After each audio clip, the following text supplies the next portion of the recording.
ሰላም እንዴት ናችሁ? በያላችሁበት ነገር ሰላም ነው። አሸና እንዲያላችሁ ሙኙላችሁ አለ ቢዝነስ ጎንዶሎ ማለት ላይክ እና ሼር ያደርጋችሁ ሐሳቦቻችሁ ለብዙዎች አካፍሉ። ለዚህም ከልብ አመሰግናችኋለሁ። ሐሳቡ ሲሞቻችሁ 3000 ላይክ እንድትገጩን በትትና አጎብዛችሁ አለ ዛሬ ሚዛናችን ዘላችሁ መጣ ነው። ሶበር ዜና የፖለቲከኛ ጀዋር መሐመድ የቲክቶክን መንደር የመቀላቀል ጉዳይ ነው። እንደምታውቁት እንግዲህ ቲክቶክ በሞላ ዓለም ከፍተኛ የሆነ ፖለቲካዊ ኢኮኖሚያዊና ማህበራዊ ተጽዕኖ የሚፈጥር ፕላትፎርም ሆኗል። የዚህም ፕላትፎርም ከፍተኛ ተጽዕኖ በማየት ይመስላል አሜሪካኖቹ የተወሰነውን የቲክቶክ ባለቤትነት እኛ ካልገዛ ነው ሞተን እንገኛለን ተንጠልጥለን እንገኛለን ብለው ከፍተኛ ግርግር ፈጥረው ነበር አሜሪካኖቹ። በእርግጥም የተወሰነውን ሼር አሜሪካ የመግዛት እድል አግኝታለች። ይህንን የተመለከቱ ጳጳሶች፣ ውስጣዞች፣ ፓስቶሮች፣ ግለሰቦች፣ ድርጅቶች ሁሉም ወደ ቲክቶክ መንደር እየመጣ ነው ያለው። እንግዲህ ጀዋር መሐመድ በትናንትናው ዕለት ቲክቶክን እንደተቀላቀለ 1.1 ተከታዮች ያሉት ነበር ገጽ በአንድ አዳር 300,000 ጨምሮ አድሯል። በአንድ አዳር እና 8.5 ሚሊዮን ላይኮች ነበሩት ትናንትና። ያንን ላይክ ካየሁትና እሱ የለቀቃቸው ቪዲዮዎች ላይ የነበሩት ላይኮች ሲደመሩ ወደ 600,000 ነበረ። የሚያሳየው ግን 8.5 ሚሊዮን ላይኮችን ነው። እና ምናልባት የጀዋር መሐመድ የቲክቶክ ገጽ የተገዛ ሊሆን ይችላል፣ ከሌላ ሰው ላይ የተገዛ ነው። ምክንያቱም ላይኮቹ ሲደመሩና እዛ ላይ የነበረው ላይክ የሚመጣጠን አይደለም። ዛሬ እንግዲህ አንድ ቀን አድሮ ወደ 799,000 ነው ትክክለኛ ላይኩ ያለው ስትደምረው 799,000 ነው። ትናንትና ግን 8.6 ሚሊዮን ይል ነበር። ዛሬ ተስተካክሏል። የላይኩ መጠን ይሄ ነው። እንግዲህ ትክክለኛው ገጹ የጀዋር መሐመድ ትክክለኛ ገጽ ይሄ ነው እና ትናንትና 8.5 ሚሊዮን ነበር የሚለው ላይኩ። ዛሬ ግን ትክክለኛ ቁጥሩን የተቀመጠበት 799,000 ነው የሚለው እና እኔ ፎሎ አድርጌዋለሁ። ለምን እሱም እኔም ፎሎ ያደርገኛል? ግን እዚህ ጋር 0 ፎሎወር ነው የሚለው። እንዴት እንደሆነም አይገባኝም።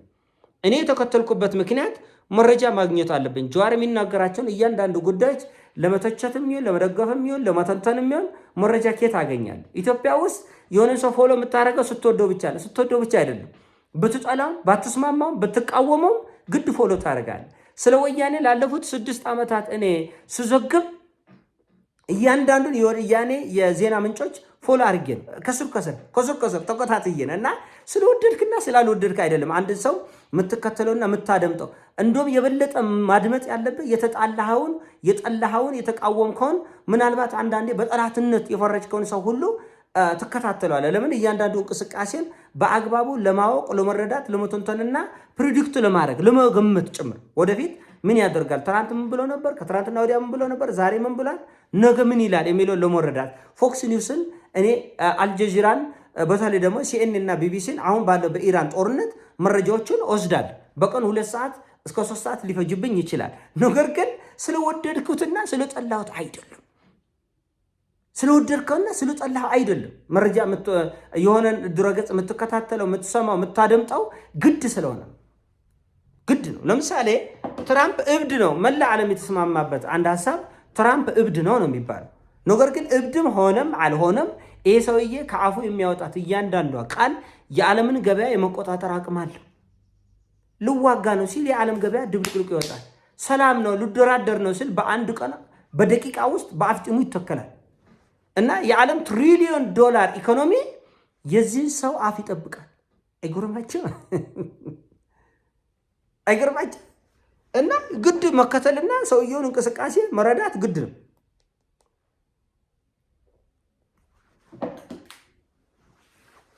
ኢትዮጵያ ውስጥ ለምሳሌ እያንዳንዱ ኢትዮጵያዊ የፓርላማውን ውሎ መከታተል አለበት፣ መስማት አለበት።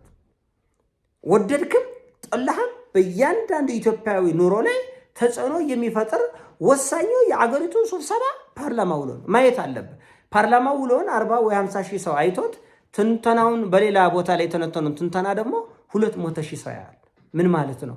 ዋና መረጃውን መስማት አለብህ። ከዛ ደግሞ ትንተናውን መውሰድ አለብህ። ከዛ የራስን ማየት አለብህ። ግራና ቀኝ ማየት መስማት አለብህ። ዝም ብለህ የሆነ ቦታ ላይ ብቻ አይደለም። ለምሳሌ ኢራኖቹ እያንዳንዷን የእስራኤልን ሚዲያዎች ይከታተላሉ።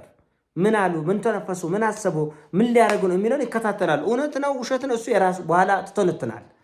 ይሄን ትጠቀማለህ ጭንቅላትህን እና ኢራኖቹም እንደዚህ እስራኤልን የኢራንን ይከታተላል። እንኳን ፊት ለፊት ያለውን መረጃ ቀርቶ የተደበቀውን እንኳን ሀክ አድርጎ ይፈልጉታል። ሀክ አድርጎ ሳይበራቸውን ሀክ አድርጎ መረጃ ለማውጣት መረጃ ይገዛል ጭምር። ስለዚህ መከታተል ያስፈልጋል፣ መናቅ ያስፈልጋል። አሁን ጀዋርን ስለጠላሁት እኔ አልንቆም። በግሌ ሀሳቦቹ በአብዛኛው ሀሳቦቹ አልስማማም። ነገር ግን እያንዳንዱን እንቅስቃሴ በጥንቃቄ አያለሁ፣ እከታተላለሁ፣ እጎመግማለሁ። ለምሳሌ የኔ የፖለቲካ መረዳት እበልጠዋለሁ ጀዋርን ብቻ ሳይሆን ሌሎችንም በከፍተኛ ሁኔታ እበልጣለሁ። እኔ አልፈልግም፣ ይዶረኛል እንጂ ኢትዮጵያን ብቻ ሳይሆን 1 5 6 የአፍሪካን ሀገሮች ጨፍልቄ ዘና ብዬ መግዛት እችላለሁ፣ ማስተዳደር በቀላል። ግን አልፈልግም ፈታ ብዬ ዘና ብዬ ሆነ ጭንቀት ስለማልፈልግ ፖለቲካ ስለማልፈልግ እንጂ ፖለቲካ ፓርቲ ባቋቁም እኔ እንደማሸንፍ እርግጠኛ ነኝ። ከበቂ በላይ ጭንቅላት ፓርቲ አይደለም አገር ለማስተዳደር የሚያክል ጭንቅላት አለ። ጀዋርን በልጠዋለሁ፣ አሳምሬ ነው የምበልጠው። ነገር ግን ይሄ ማለት እሱን አልሰማም፣ አልንቆም፣ አልሰማም፣ አላዳምጠውም፣ እንቀዋለሁ ማለት አይደለም። በልኩ ፖለቲካ በልኩ ነው መረዳት ያለበት። እስከ ሰማይ ድረስ ከምረህ መፍራትም የለብም፣ እታች መሬት ላይ ጥለህ መናቅም የለብም። በልኩ ለምሳሌ አሜሪካ አሁን በኢራን ያለችው ጦርነት ውርደት የተከናነበችው ምክንያት ምንድን ነው? ንቀት ነው። እና የምትቃወመውም ግለሰብም ይሁን ፖለቲከኛም ይሁን መናቅ አያስፈልግም። እስከ ሰማይ ከምሮ ማየትም ተገቢ አይደለም። መሬት ላይ ጥሎ አንጓጦ ደግሞ ማየትም ነው ትክክል። በልኩ ኢራኖቹ ለ20 ዓመት እንቅልፍ አጥተው አሜሪካን ሲያጠኑ ነው የኮረሙት። 20 ዓመት ድፍን 20 ዓመት ምን አይነት ውጊያ እንዋጋ፣ ምን አይነት መሳሪያ እናሞቻምች፣ የነሱ አቅም ያውቃሉ። አሁን ኢራኖቹ የአሜሪካ የጦር በጀት፣ የጦር አቅም፣ የጦር ቴክኖሎጂ ከባድ እንደሆነ ስለሚያውቁ እኛ ያለን ምንድነው እነሱ ያላቸው ምንድነው? በምን እንግጠማቸው? የተንጠለጠላል። ኢትዮጵያ ውስጥ የሆነ ፖለቲከኛ ከወደድክና ካደነከው እሱ ላይ ትንጠለጠላል። አትንጠልጠል። ጀዋር ስለ ትግራይ ምን አለ? ጀዋር ስለ አማራ ምን አለ? ጀዋር ስለ ኦሮሞ ምን አለ? ጀዋር ስለ አዲስ አበባ ምን አለ? ስለምንም ይበል። አንተ የራስን ፖለቲካ መስመር ሂድ። እሱ የሆነ ነገር ስላለ ልትደሳሰት፣ እሱ የሆነ ነገር ስላለ ልታኮርፍ፣ ለምቦጭ ልትል፣ እንደዚህ ያለ ፖለቲካ የእንጥልጥል ፖለቲካ አይሰራም። የራሱን መንገድ ሂድ፣ የራስን መንገድ ሂድ። ራሱን ቆይራ አስተካክለ የተሻለ መንገድ አመጣለሁ ካለ ትገናኛለህ፣ ካላለ ደግሞ የራሱ መንገድ ስራ አውጣው። ግን መረጃ ግን ያስፈልጋል። መናቅ ግን አያስፈልግም። መስማት ማዳመጥ ግን ያስፈልጋል። በልኩ መረዳት፣ ከፍም አያስፈልግም፣ ዝቅም አያስፈልግም። በልኩ ይህ ሰው ጀዋር መሐመድ ተጽዕኖ ፈጣሪ ነው። 4 ነጥብ።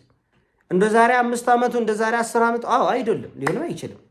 ለምን አገሪቱም የዛሬ 10 ዓመት የነበረች የዛሬ 7 ዓመት የዛሬ 5 ዓመት የነበረች አይደለች። ሌላ ማህበረሰቡ አመለካከት ያለ ፖለቲካዊ ኢኮኖሚ አካሄድ ሁሉ ግልብጥብጡ ይወጣል። ስለዚህ እንደነበረው አይሆንም። እሱም ራሱን አብዴት ለማድረግ እኮ እየሞከረ ነው። አብዴት የሚያደርገው እሱን ነው እንጂ የኔን ጭንቅላት አይደለም። ጀዋር ለምሳሌ ተቀይሮ ሊሆን ይችላል። የዛሬ 8 ዓመት 10 ዓመት በፊት የነበረው ጀዋር ተቀይሮ ሊሆን ይችላል። እኔ ስለሱ ሀሳብና ፖለቲካ መንገድ መቀየር አይደለም የሚያሳስበኝ፣ የራሴን ፖለቲካዊ ሀሳብና አረዳድ መቀየር ላይ ትኩረት ማድረግ ያለበት። ችግሩ ይሄን ኢትዮጵያ ውስጥ አንዱ በአንዱ ላይ ይንጠለጠላል። ከዛ አንዱ ሲያኮርፍ አብሮ ያኮርፋል፣ አንዱ ሲደሰት አብሮ ይደሰት። እንደዛ አይደለም። እሱ የራስን መንገድ፣ አንተ የራስ መንገድ። መንገዳቸው የሚያገናኝ ከሆነ አብረህ ትሰራለህ። መንገድ የማያገናኝ ከሆነ የራስ መንገድ ተከትለህ ትሄዳለህ። እከሌ እንዳትሰማው እሱን ትወዳለህ ማለት ነው። እሱን ስለወደድክና ስለጠላ አይደለም አንድን ሰው የምትሰማው፣ ግዴታ ስለሆነ ነው። ያ ሰው በዛ አገር ውስጥ የሚፈጥረው ተጽዕኖ ካለ መከታተል አለብህ። እያንዳንዱ እንቅስቃሴ ምንድን ነው ያወራው? ምንድን ነው የተነፈሰው? ምንድን ነው ከማን ጋር ነው ግንኙነቱ? ትናንት ምን ብሎ ነበር? ዛሬ ምን ብሏል? ነገ ምን ሊል ነው? እያንዳንዱን ነገር መደመር፣ ማካፈል፣ መቆነስ እና የራስን ግምገማ መውሰድ፣ የራስን መረዳት መውሰድ ያስፈልጋል። እና ሌሎችም የሚያከብሩ እንደዛ ነው። አቋም ሲኖር ነው። እኮሌ እንዲህ ብላል፣ እኮሌ እንዲህ ብላል፣ እኮሌ ልከተለው፣ እኮሌ የራስን አቋም ስትይዝ ነው የምትከበረው። ልክ እንደ ኢራኖች የራስን አቋም ስትይዝ። እብድም ቢሆን መሪ ነው። ትራምፕ እብድም ቢሆን መሪ ነው። ስለዚህ አውቋበድ ነው፣ ንጹህ እብድ አይደለም፣ አውቋበድ ነው።